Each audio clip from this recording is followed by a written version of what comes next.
This week, a listener feedback segment on technical debt.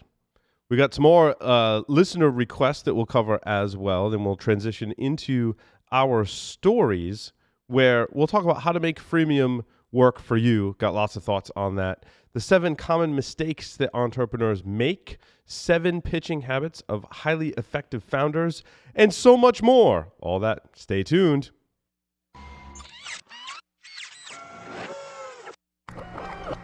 This is a Security Weekly production.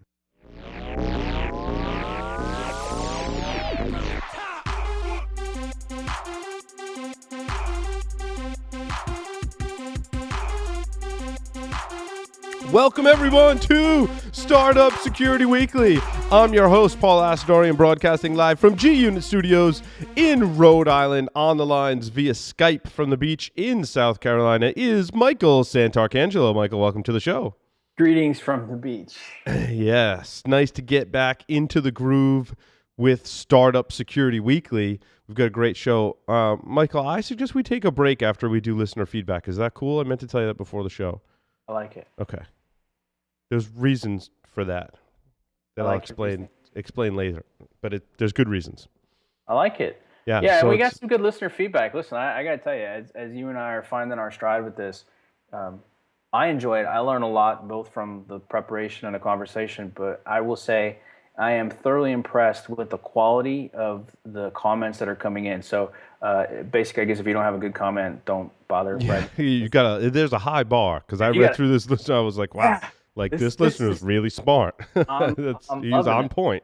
And I'm taking it as a sign that there's a lot of interest. So I just keep in mind when we go through this stuff, we're looking at security startups, but what we're doing too is we're taking that mentality. So, I still very much see our efforts as being, you're a startup and you want to get security better. Good, we're here to help you. You're a security startup and you want to try to get some traction, understand how to do it better. Good, we got you too. Or you're maybe, we would typically call you here the buyer, but you're in that enterprise role. But you maybe have an idea. Everybody has an idea. You can take the stuff we're talking about and you can make it work in your organization today, right? They call it entrepreneurs. Yeah, good. Same mindset, same leadership qualities. It works. Or maybe there's an opportunity to moonlight. And that'll be one of the things we talk about in our listener feedback today. But lots of exciting stuff. Absolutely. I do want to say that I've adjusted the schedule for which these shows go in the main feed. We're going to start putting the show in the main feed. I've actually cut back one of the other shows to make room for Startup. I just think it made more sense. It basically makes all of our shows once a week shows. So there's 4 shows. Cool. One's 2 hours, 2 of them are an hour each, and then there's a 10-minute show. Hack Naked TV is what we're calling it now. We're going to do some rebranding. In that rebranding and shifting, moving into 2017, you might see stuff happening a little sooner than that, but moving into 2017, 4 shows for security professionals primarily across the board, right? As technical as you want to get, all the way up to C-level. We're talking security for everyone in between there as well, which I think is really important, as well as entrepreneurs. So I think, for me, we had all our bases covered. So I'm like, why not just move forward with these 4 shows inside of the feed? You can always subscribe to any one of or all of the shows individually. What I found, and I just want to say thank you to our listeners. What I found is, as shows started popping up in feeds, is that people didn't want to not get the content. They just wanted it individually. And they're like, no, they're like, I love all the shows you guys are doing. This is great. We're getting feedback on this show as well. So I just want to thank everyone for listening to us. I can't believe people still do to this day, but I know, apparently they do, and they like it. So I just wanted to say thank you.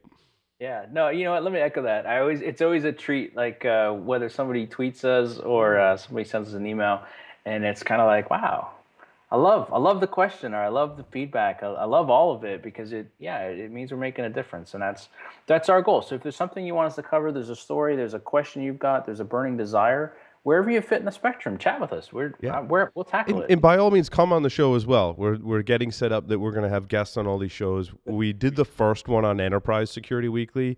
We had an individual, Ian Meyer, who wrote an article for the Tripwire State of Security blog. John and I somewhat disagreed with his take. It turns out he was limited to 400 words, and he's like, no, that's not really what I meant.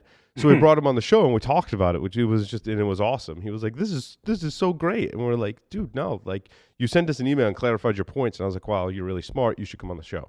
That's And awesome. he was very grateful for that. And we were grateful to have him on the show. So we'll do that on Startup here too. If we talk about things, you disagree, whatever, hey, you might end up on the show. Who knows? You could be on. That's right. We'll make you famous. Yeah, internet famous. Well, and All I right, tell you what, listener Joe, I thought his initial kind of feedback and question was interesting. What I thought was more interesting and very insightful were some of his answers to your questions that were coming back to him. And I like this whole analogy that he lays out. So I'll let you kind of set the stage, Michael. Well, yeah, and I agree with you. I mean, look, I love asking questions. So we did the whole bit on technical debt, and I feel like I've been on a technical debt kick, but it was episode 1, and we were talking about it because I feel like I'm starting to understand it now. And so Joe wrote in, and he said, hey, I just started listening, and you talked about technical debt, but I think you did it a little negative. And, by the way, you don't have to take on debt, or taking on debt doesn't have to be a bad thing. Because if you follow the analogy further and you think of mortgages aren't positive or negative. It's just for many people a necessary mechanism to make quicker progress. I think the same applies to companies. And then he said, and I like this, and so this is what prompted my follow-up questions. He said, here's the questions I have. If you're a startup, question number 1, what is your repayment plan for your technical debt? Question number 2, what is the repayment plan for your security debt? All right, so I wrote back to Joe, and I said, all right, Joe, tell me this then. How do you pay it back? I'm like, look, if I take out a mortgage, I know that I'm going to pay back principal and interest, and then I'm going to make regular payments. And there's a lot of different schedules, right? You might take out a 5-year note. You might take out a 20-year note. You might have gotten a 30-year note. You might be able to do, some people do payments every other week. Some people do 13 payments a year so they can get ahead of the debt. Mm-hmm. So I was like, well, how do you do that? So he said, so he answered that back. And he said that when he was a software developer, prior to his security experience, the 2 basic ways that he saw was that you actually have a dedicated cycle every number of sprints. So he said sprints. So basically, he's more in the agile world. Yeah. So he'd say like, okay, so every 5 sprints, you do 1 sprint where you refactor and you improve your test quality and your rigor, and you factor in what you've learned, and you upgrade it. Or the other one is you have a team. And the team that you do deals with this. Like, he called it a cross-cutting team, which I thought was an interesting term. Yeah, and apparently I put up an article on it, and I probably need to go back and take a look at it. I'll dig it out for the show notes. But those are really 2 great points, and it's interesting from my own startup experience. As most of you know, John Strand and I do the offensive countermeasure startup, and frequently, well, first, choose your partner wisely, right? I couldn't have asked for a better partner in the enterprise, in the offensive countermeasure startup, and in this show with you, Michael. So, I mean, I'm lucky to have people like you guys to work with. You're my hero. You're the one that beats my wings. So, like, because I can go to John with stuff like, John, I think we need to do this and do it this way. And he's like, yeah, Paul, that's great.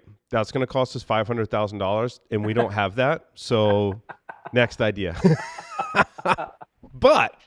But that speaks to John recognizing that, whoa, like that's monetary debt. But if we don't incur that monetary debt, now we're talking about doing different things. And my role now as CEO is to point out to John, like, that's going to give us some technical debt, or how much technical debt, or how much security debt are we going to incur if we do it one way versus another, right? Do we go build the entire thing in the cloud, licensing, provisioning, monitoring, metering, billing, the whole thing? Or do we just like use something like Amazon Marketplace, for example? And then, my question obviously is, okay, what are the limitations? How much debt are we going to incur by doing it that way to start off with? And there's a lot of questions like that. And when we talk about freemium, that's another place that kind of ties into the whole debt thing in a different way. We'll talk about that when we get there. But I think that as a startup, being aware of debt in this manner, and now Joe providing us with some solutions to that, is really great. You may say, okay, we're going to get this feature out to market, but we know, let's try and look in and see how much debt that's going to give us, and then plan for the next cycle or 2 that we recoup some of that debt. And you're always going to have some. That's just the nature of the beast, right? Yeah, well, and I'll tell you the thing I think is interesting is how this works out too. I mean, I'm looking at Joe's advice. Every number of cycles, you dedicate a cycle to cleaning it up. I've actually started doing that in my own business. Now, Mm. for me, sometimes that technical debt isn't, coding decisions. I mean, sometimes it is, right? I mean, I'm creating training classes, I'm creating frameworks for people, Mhm. I'm trying to understand how to help them use them better. And so I go gather a bunch of information and then I come back and I recalibrate. And he's got a second part of the analogy here where it fits. But the other thing that I'm noticing is I'm even like using time like every week, every other week. I'll take like half a day and I just go through all the notes that I've aggregated and all the different snippets and ideas, and Mhm. I'm calling it recalibration.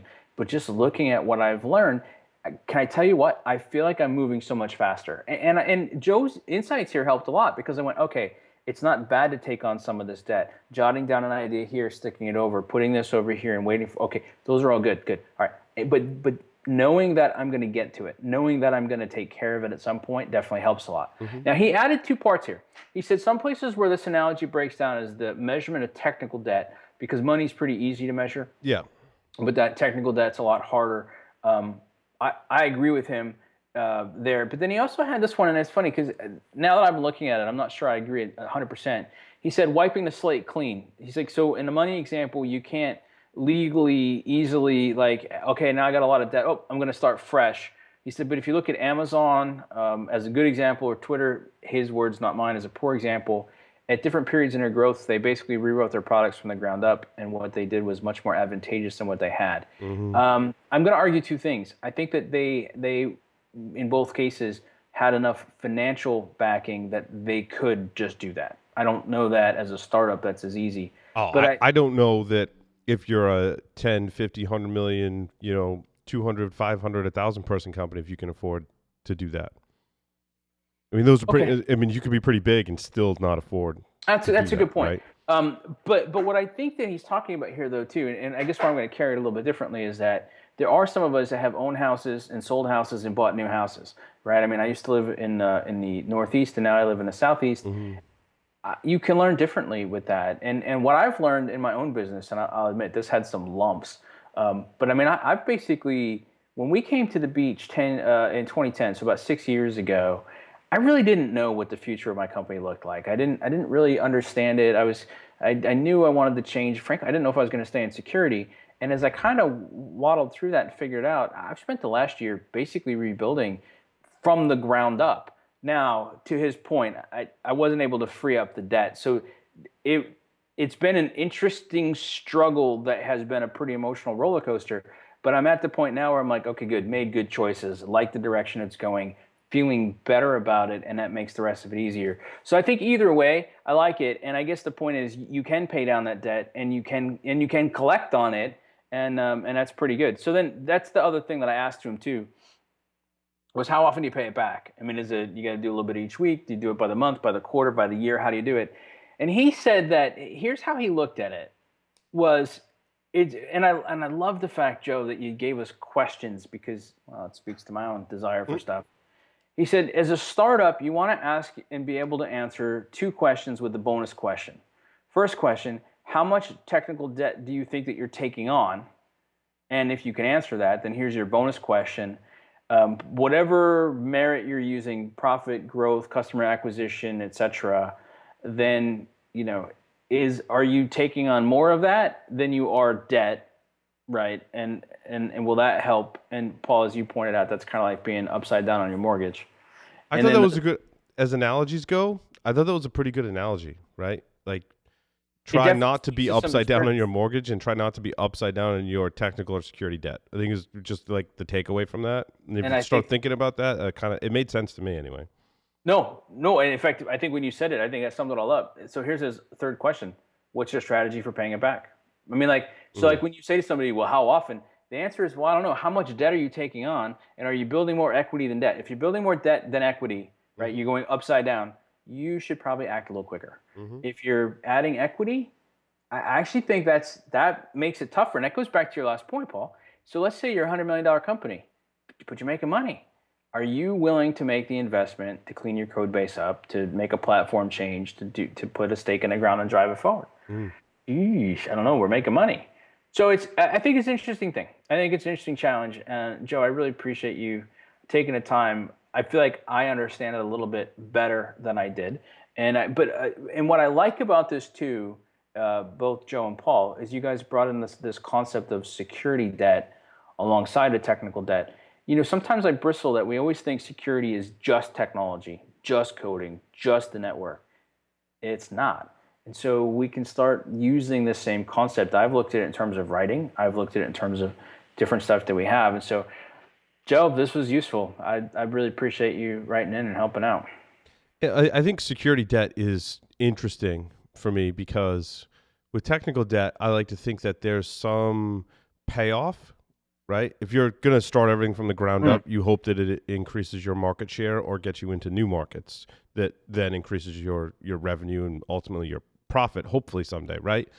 But when we talk about security debt, you're really protecting your assets and your customers and your investment, which I find interesting. And what it ties into me is some of the conversations we've been having on the security industry specifically is that I'm of the belief, and others are too, that customers are going to want technology in the cloud and they're going to want security. And there's a debate whether it's baked in by the big providers, and there's multiple layers there, but whether it's baked in and how much of it is offered as a service in the cloud. But I believe that if you're doing a startup and you're offering software and you're thinking about cloud, customers are going to demand that it be in the cloud and secure, or at least have the option to secure it. Whether they use it or not is a different story, but at least have the options to have security controls in place. And I think those two things are really going to, the extensibility of your cloud platform and the problems it solves is one thing, but they're also going to be looking for security as that purchasing component. So, it's interesting. So now that I'm listening to this and I'm kind of processing the questions that Joe gave us, we keep talking about minimum viable security, and I'm not trying to be coy with it. It's on the dock of things for us to try to create, but really it comes down to what are the minimum number of things that you need to be able to provide as you're building a minimum viable product, and then as you get into that operations or that production phase, okay, your security can grow with you. And I'm realizing there's a connection between those two, right, Paul? So what you're saying to me is, as a startup, I need to at least have a plan to address security, even if in the short run it's not comprehensive, it's not a big deal, it's not any of these types of things. But we know customers are going to ask for it. So if you're a startup today, you might be taking on security debt at a much more alarming rate than you realize, Right. and that could bankrupt you at the worst possible time. It could be bad. Could be bad. Well, I mean, ultimately what happens is you start losing sales to people that are putting their solution in the cloud and offering security controls. I don't like to Yeah. say offering security because there's still oversight that's needed on the customer's end to No, make that's a sure great that way to look things at are it. configured and such. But It goes back to the upside down. I mean, if you're upside down and you feel hamstrung and you've incurred so much debt that the cost of changing it yeah. outweighs any potential benefit, you've really shot yourself in the foot. Hmm. And the good news is here at Startup Security Weekly, we've got your back, we've got you covered. That's it. So there was an interesting discussion and request from a listener Mark. Well, so have you ever participated on a mastermind? Is that a concept you're familiar with? No. All right, it's a concept that it goes back to at least Ben Franklin and beyond. And the idea of a mastermind group, now there's a couple different iterations of them, but let's go high level first, is that you get typically like 3 to 5 people together. You can go a few more, you can go a few less, but 5 is really an ideal number.